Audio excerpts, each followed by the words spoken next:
We got some breaking news, ladies and gentlemen, boys, girls, and MBs. We got some really big breaking news. Hunter Biden might be itching for a pardon. Free my man. He ain't do nothing wrong. Oh my God. This motherfucker will pardon his son, but not student loan debts. Okay. Crack is legal now, folks. We did it. Smoking on that free Hunter pack, baby. That's right. Enemies of the state are mad. Today I signed a pardon for my son Hunter. From the day I took office, I said I would not interfere with the Justice Department's decision making, and I kept my word. Okay, hold on.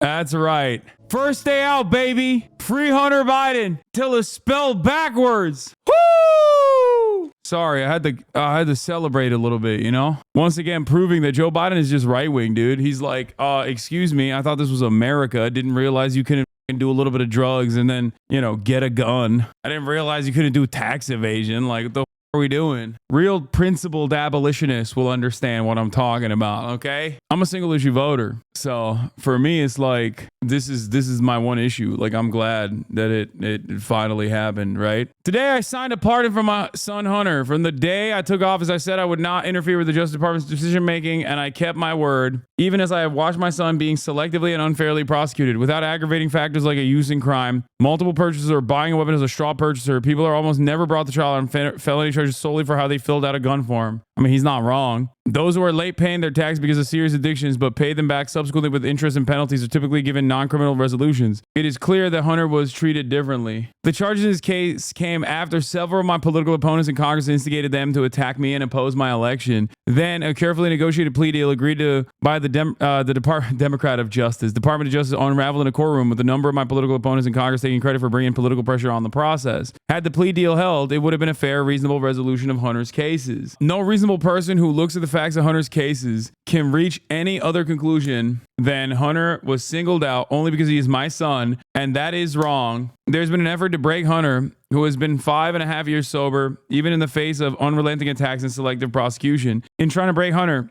they've tried to break me, and there's no reason to believe it will stop here. Enough is enough. For my entire career, I've followed the simple principle. Just tell the American people the truth. They'll be fair-minded. Here's the truth. I believe in the justice system, but as I have wrestled with this, I also believe raw politics has infected this process, and it led to a miscarriage of justice. And once I made the decision this weekend, there was no sense in delaying it further. I hope Americans will understand why a father and a president would come to this decision. Dude, this is just Trump. I mean, he's just doing classic Trump. This is a Trump speech, but like still with some semblance of like norm respecting, you know, because these guys are civility understanders. What is this? Oh, he's serious? Yeah. Free Hunter. Do you actually support Biden's decision? Or are you mocking him? I can't tell. I don't really give a shit. I mean, yeah, he's very clearly, very clearly doing this because he doesn't want his son to go to jail. But I am joking. Like, I don't really give a shit if Hunter Biden goes to jail or not, you know?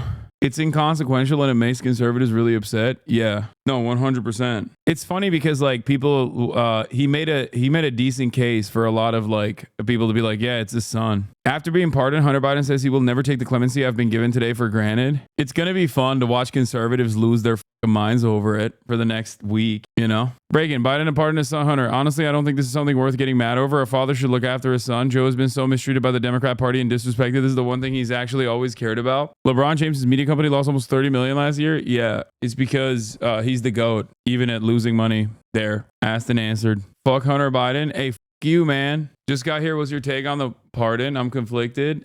It's amazing. Fuck the rules. Fuck the norms. I wish Joe Biden would do that for, you know, pardoning student loan debt.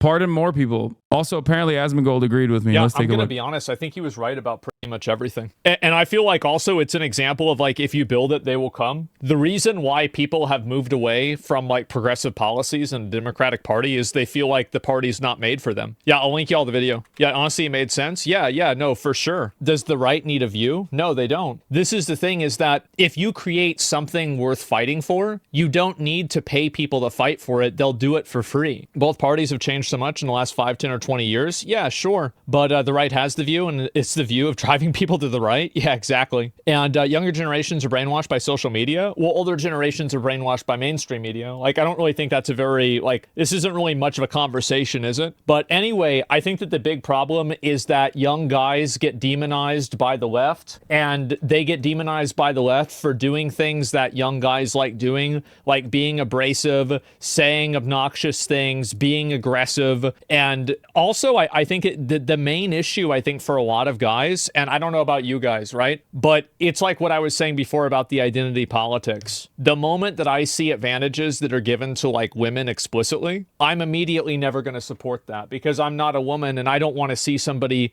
be given advantages based off of their identity. Straight up, that's simple. And so if there's a group of people that are doing that, I will always go against them. Why would I support somebody who's actively trying to make things worse for me? It's so simple. It's diminishing to women too. Yeah, I think in a lot of cases it is. You keep saying he's right, but examples are stuff that he would not agree with. He's not completely on board with the anti-white stuff that you're talking about. Well, he might not agree with it. Yeah, on principle, I think when people cry about white identitarian politics and say white people are under attack, I disagree with it. That doesn't mean that I don't want you, regardless of your background, regardless of your even political opinions, that to get educational attainment, upward social mobility, housing, healthcare. There is no world where I would ever fight against you getting those things. That's the whole point.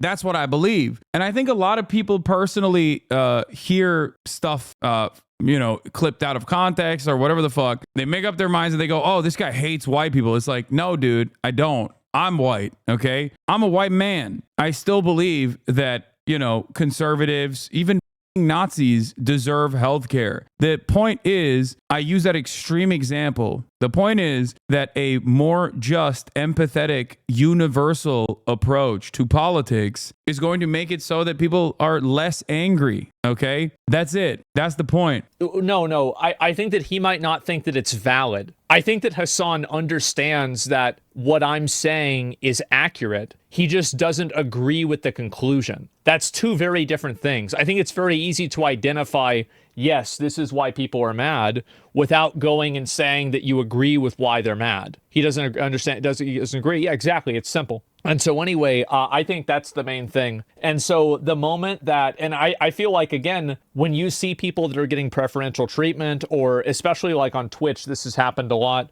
where people have said negative things like, calling people crackers, etc., and not getting in trouble for it. I mean, I got banned. How can you talk about universal health care and like what the Democratic Party should do going forward, and then go back to like talking about cracker? CNN, people aren't taking us seriously anymore. Let's get Hasan Piker on. Hasan is a typical progressive hipster most dudes hate being around. It's so funny that a lot of guys in Asmongold's community have this attitude, but like, this is just not the reality in the real world. These people have no friends. Source, I was one.